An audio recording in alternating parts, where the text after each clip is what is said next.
You've got a budget. Let's say $15,000, maybe $20,000. You're not buying new. You're too smart for that, or too broke, or both. You're going used. You've been scrolling listings for 3 weeks. Your phone's browser has 47 tabs open. You've seen the same silver Camry listed by 4 different dealers at 4 different prices. You've texted sellers who never replied. You've driven across town to see a car that looked nothing like the photos, and you're starting to suspect that the entire used car market is designed to waste your time, steal your money, and sell you someone else's problem disguised as a great deal. You're not wrong. The used car market is one of the most information asymmetric transactions a regular person will ever participate in. The seller knows the car's history. You don't. The seller knows what's wrong with it. You don't. The seller knows what they paid for it. You don't. You're negotiating in the dark against someone who can see everything.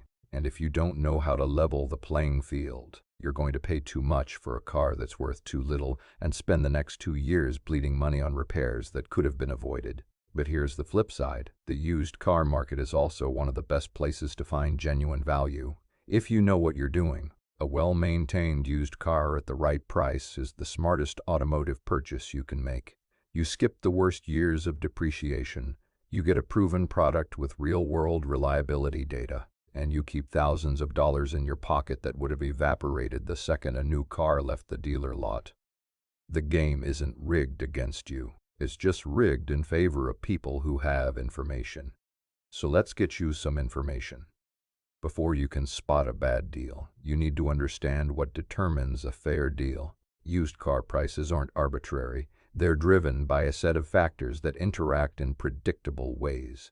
Depreciation curve. Every new car loses value the moment it's driven off the lot. The first year is the steepest. A new car typically loses 20 to 25% of its value in year 1. By year 3, it's lost roughly 35 to 45%. By year 5, around 50 to 60%. This curve is the entire reason buying used makes financial sense. Someone else absorbed the worst depreciation. You get the remaining useful life of the car at a fraction of the original price. But the curve isn't the same for all cars. Some vehicles hold value exceptionally well. Toyota Tacomas, Jeep Wranglers, Porsche 911s, Honda Civics. These vehicles depreciate slowly because demand stays high even as they age. Buying one used still saves money compared to new, but the discount is smaller. Other vehicles, certain luxury sedans, some domestic models, early generation EVs, depreciate aggressively, losing value fast. These are where the best used car deals live because you can get a lot of car for relatively little money. Mileage. Lower mileage generally equals higher price.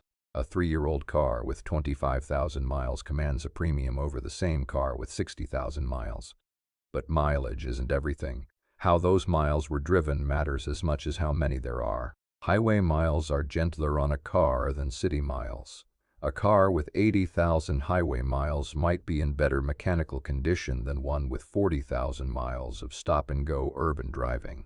The market prices primarily on the number, though, which means high highway mile cars can be undervalued gems if you know what to look for.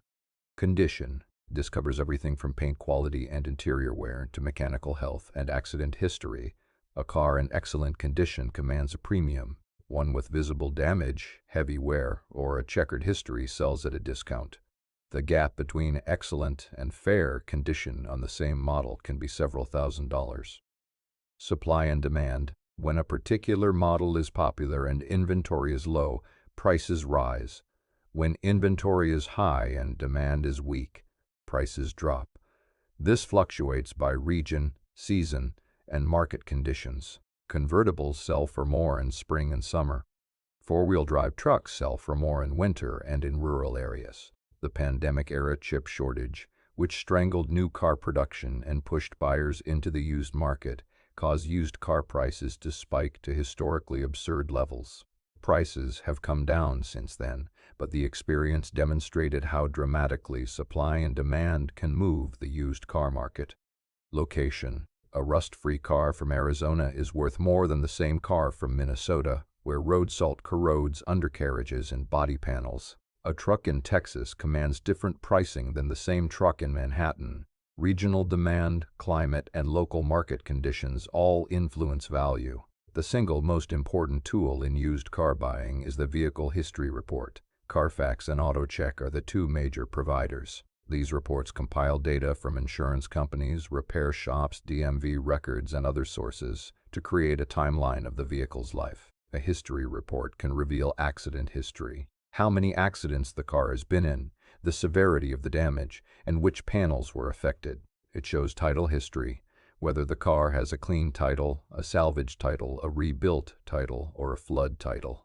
It shows odometer readings at various points in the car's life, which can reveal odometer rollback if the numbers don't progress logically. It shows service records if the car was maintained at dealerships or shops that report to the database. It shows how many owners the car has had and in which states it was registered. A clean history report doesn't guarantee a perfect car. Not all accidents are reported. Not all service records make it into the database. Private party repairs and cash transactions often don't appear. But a bad history report is an immediate red flag.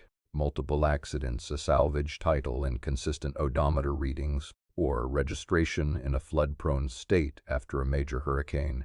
Any of these should either kill the deal or dramatically reduce what you're willing to pay. Always pull a report before you see the car in person. It costs $25 to $40 per report, or you can get unlimited reports for a month for a flat fee if you're shopping multiple vehicles. This is the cheapest insurance you'll ever buy. It filters out the worst offenders before you waste time and emotional energy falling in love with a car that has a hidden history. Flood cars are the used car market's most dangerous hidden threat. When a hurricane, tropical storm, or major flood event hits, thousands of cars are submerged in water. Many of these vehicles are totaled by insurance companies and issued flood or salvage titles. But a significant number re-enter the market, either through title washing, re-registering the car in a state with less strict title requirements to obtain a clean title, or through private sales, where the seller conveniently forgets to mention the flooding. Flood damage is devastating. Water, especially salt water, corrodes electrical connections, ruins computers and control modules, destroys wiring harnesses, saturates insulation and carpet padding with mold-producing moisture, and infiltrates mechanical components like bearings, differentials, and transmissions. A flood car might run fine for a few weeks or months after being dried out and cleaned up. Then, the corrosion sets in. Electrical gremlins appear. Mysterious problems cascade. The car becomes an endless money pit. How to spot one? First, check the history report for any flood or salvage title history, and check where the car has been registered. A car that was in Houston during Hurricane Harvey or in the Northeast during Hurricane Sandy and then quickly moved to another state is suspicious. Second, use your nose. Flood cars often have a persistent, musty mildew smell that's incredibly difficult to eliminate completely. Sellers try to cover it with air fresheners. If you get into a used car and it's been aggressively deodorized, be suspicious. Remove the air fresheners and smell the carpet, the trunk lining, and under the seats. Mold smells like mold no matter how many pine trees you hang from the mirror. Third, look for water lines. Check the headlight and taillight housings. Water that's been inside will leave a visible residue line or fog the lenses from the inside. Pull back the carpet in the trunk and check for watermarks, mud residue, or mineral deposits on metal surfaces. Look under the dashboard with a flashlight for mud or silt deposits in areas that would never get dirty through normal use. Check behind the instrument cluster if accessible. Dried mud or mineral staining behind the gauges is a telltale sign. Fourth, check the electrical systems obsessively. Turn on every light, every button, every switch. Test every window motor. Test the radio, the air conditioning on all settings, the heated seats, the power mirrors, the backup camera, the infotainment system. Flood damage causes intermittent electrical failures that might not be apparent on a quick test drive but will reveal themselves over time. If multiple electrical systems are acting strange on a car that otherwise looks clean, water damage is a possibility. Odometer fraud is less common than it used to be. Digital odometers are harder to tamper with than mechanical ones, but it still happens. especially on cars imported from certain markets and on older vehicles with analog gauges. A rolled-back odometer makes a car appear to have lower mileage than it actually does, which inflates its value. A car with 120,000 miles showing 60,000 on the odometer is being sold at a price point significantly above its real value, and all of its wear-sensitive components, brakes, suspension, engine internals, transmission, are twice as worn as the buyer expects. The history report is your first defense. If the car shows 40,000 miles at a state inspection 3 years ago and now shows 35,000, something is very wrong. Odometer readings should always increase monotonically. They go up, never down. Physical inspection is your second defense. A car with genuinely low miles should show it. The brake pedal pad should have minimal wear. The driver's seat bolster shouldn't be heavily worn or cracked. The steering wheel leather shouldn't be polished smooth. The carpet shouldn't be matted. The floor mats shouldn't have holes. If the car shows 50,000 miles on the odometer but the physical wear looks like 150,000, trust the physical evidence over the number. Check the oil change stickers inside the door jamb or on the windshield. These often record the odometer reading at the time of service. If the sticker says 95,000 miles and the odometer says 55,000, you found your answer.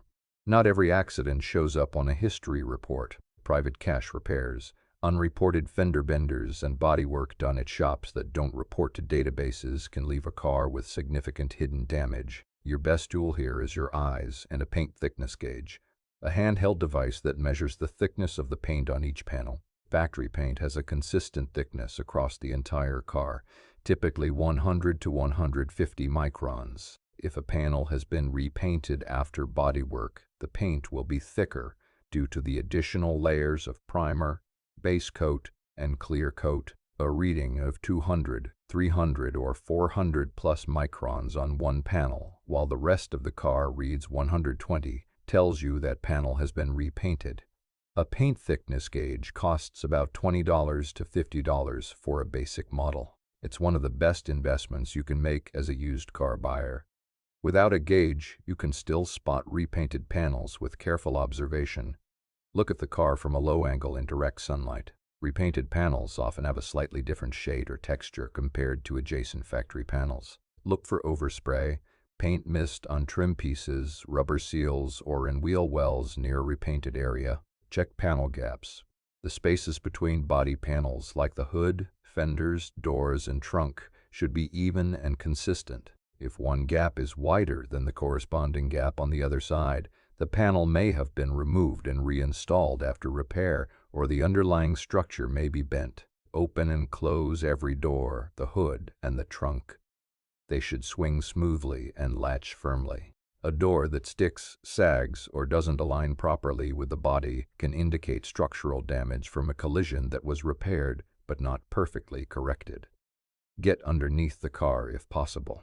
Look at the frame rails and subframe for signs of straightening, welding, fresh undercoating that's covering damage or deformation. Structural damage that hasn't been properly repaired can compromise the car's crash safety and handling. You have two main sources for used cars: private sellers and dealerships. Each has advantages and risks. Private party sales generally offer lower prices because there's no dealer overhead, no rent, no sales staff, no F&I office, no reconditioning department. You're buying directly from the person who owned and drove the car. The downside is that private sales typically come with no warranty, no recourse if something goes wrong, and the full burden of due diligence falls on you. In most states, private sales are as is. Once you hand over the money and sign the title, the car is your problem. The other risk with private party sales is that you're trusting the seller to be honest about the car's history and condition.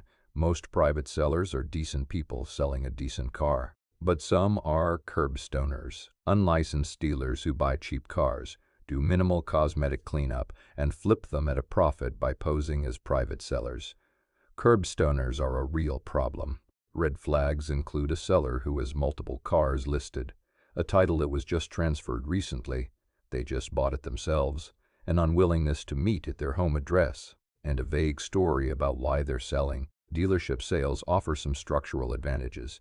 Dealers are licensed and regulated. Many offer limited warranties, even if just 30 to 90 days on used vehicles. They handle the title transfer, registration, and financing paperwork, and if something goes wrong, you have a physical business you can return to. The downside is price.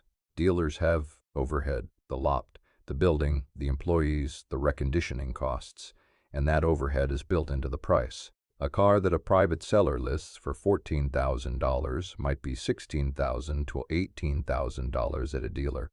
You're paying a premium for convenience, paperwork handling, and whatever warranty is included. Certified pre-owned CPO programs are a middle ground. These are used cars that have been inspected against a manufacturer's checklist, typically carry an extended factory-backed warranty, and are sold at franchise dealerships. CPO vehicles cost more than regular used cars but come with meaningful warranty coverage and some peace of mind. The quality of CPO programs varies by manufacturer. Some are rigorous, others are more about marketing than substance. Research the specific CPO program's inspection standards and warranty terms before paying the premium. If there is one piece of advice in this entire video that you must follow, it's this.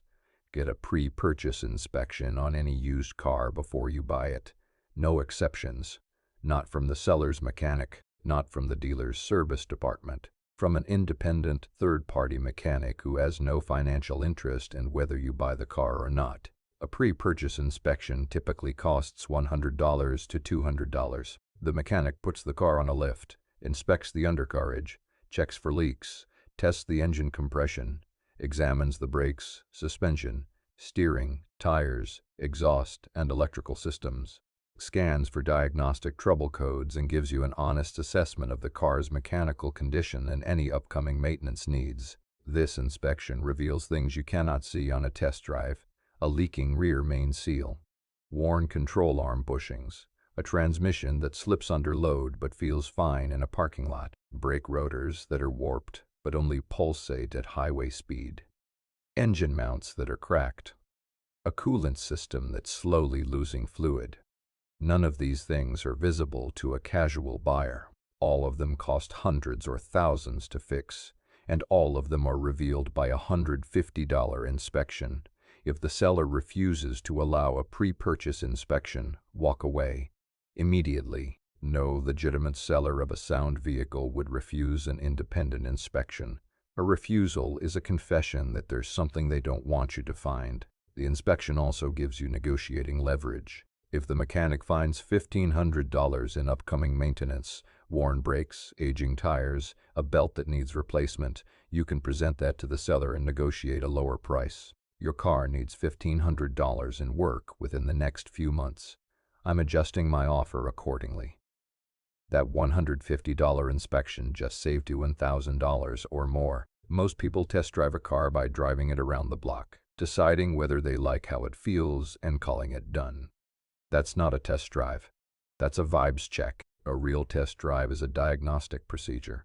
Drive the car for at least 20 to 30 minutes. Include city streets, highway driving, and parking lot maneuvers. Start with the car cold if possible. Many problems are most apparent on a cold start.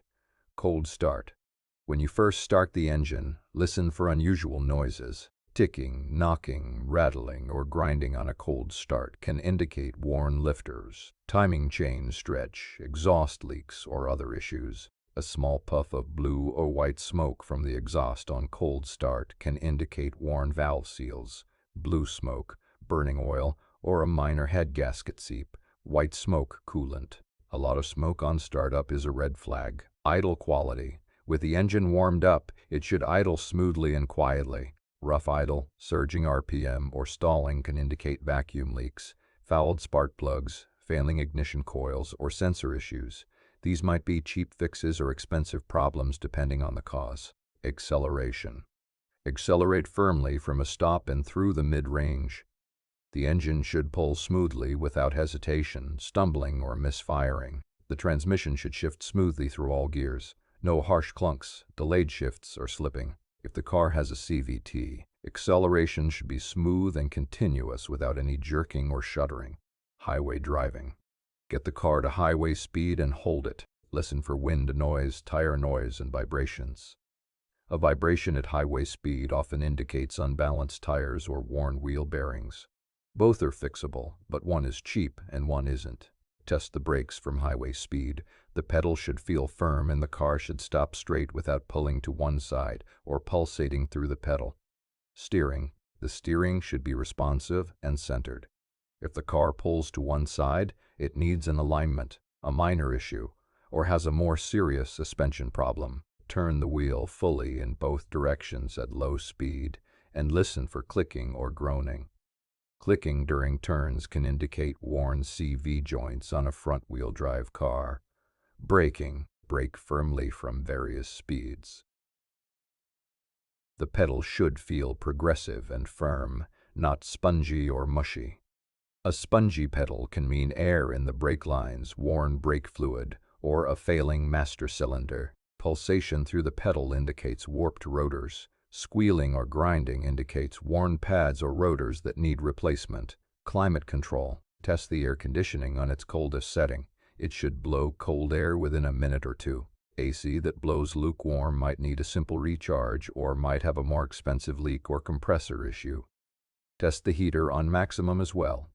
All electronics, every window, every lock, every mirror adjustment, the radio, the backup camera, Bluetooth connectivity, the sunroof, the heated seats, test everything. Electrical repairs can be expensive, and a car with multiple non-functioning features may have an underlying wiring or module problem. Turn off the radio during the test drive. Seriously, you're not there to enjoy the sound system. You're there to listen to the car. The sounds it makes or doesn't make tell you more about its condition than any listing description ever will. Used car prices, whether dealer or private, are almost always negotiable. The asking price is an opening position, not a final offer, and your negotiating power comes entirely from information. Before you make an offer, know the car's market value. Check pricing guides and comparable listings across multiple platforms.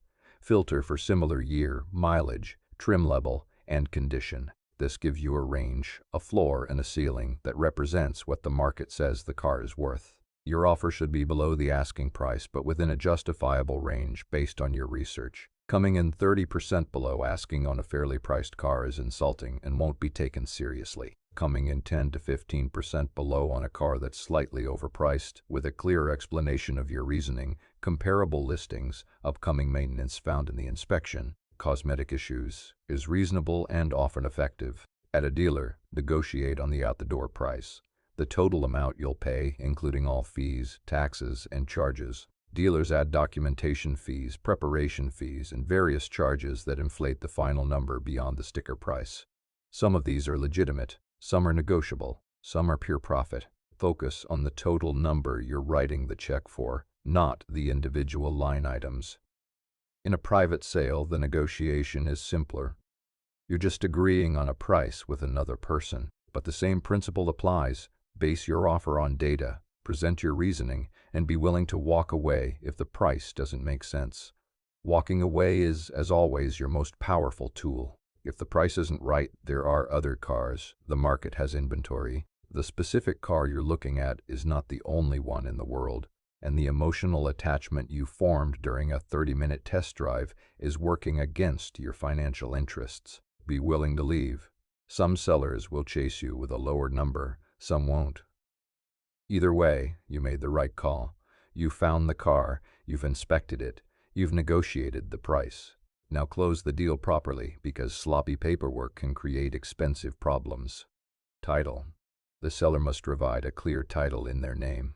If the name on the title doesn't match the person selling you the car, stop. Either they're not the legal owner, or there's a lien on the vehicle, or the title hasn't been properly transferred from the previous owner. A title with a lien, a bank or finance company listed as a lien holder, means the car isn't fully paid off. You need to ensure the lien is satisfied before the title can be transferred to you. Otherwise, you might pay for a car and then discover the bank still has a legal claim on it. Bill of sale. Write one, even if your state doesn't require it. Include the date, the full names and addresses of buyer and seller, the vehicle's year, make, model, VIN, odometer reading, the sale price, and the signatures of both parties. A bill of sale is your proof of the transaction and protects both parties. Odometer disclosure. Federal law requires a written odometer disclosure on the title or a separate form for vehicles less than 20 years old. This documents the mileage at the time of sale and protects you if odometer fraud is later discovered. Emissions and safety inspection. Some states require a current emissions test or safety inspection before the vehicle can be registered to a new owner. Know your state's requirements before you buy so you're not surprised by a car that can't pass inspection after the sale. Registration and insurance. You need insurance on the vehicle before you can legally drive it away. Contact your insurer before the purchase to add the vehicle to your policy. Many insurers can do this over the phone in minutes. Register the car at your DMV within the time frame your state requires, typically 10 to 30 days after purchase. If you're financing, the game has additional layers that can cost you thousands if you're not careful.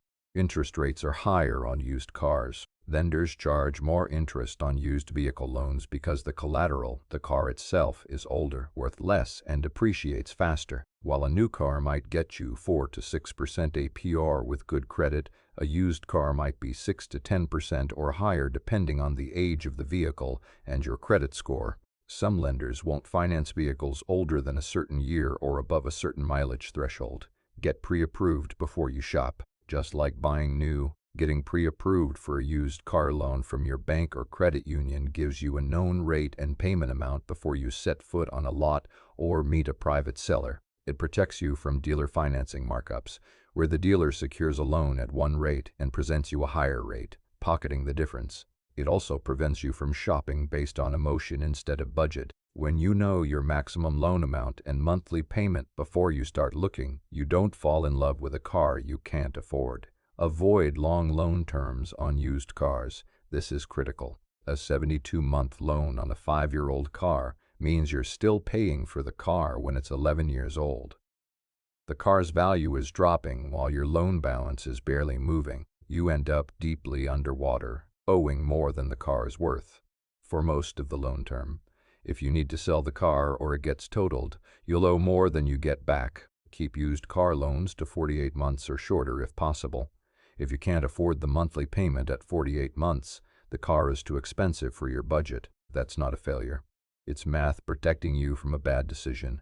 Buy here, pay here lots. These are used car dealers that also provide their own financing, typically to buyers with poor or no credit. The cars are generally older, the prices are inflated. The interest rates can be predatory, sometimes 20% APR or higher, and the terms are designed to maximize the dealer's profit. Buy here, pay here dealers often make more money from the financing than from the car itself. If you default, they repossess the car and sell it again to the next person. Avoid these if at all possible.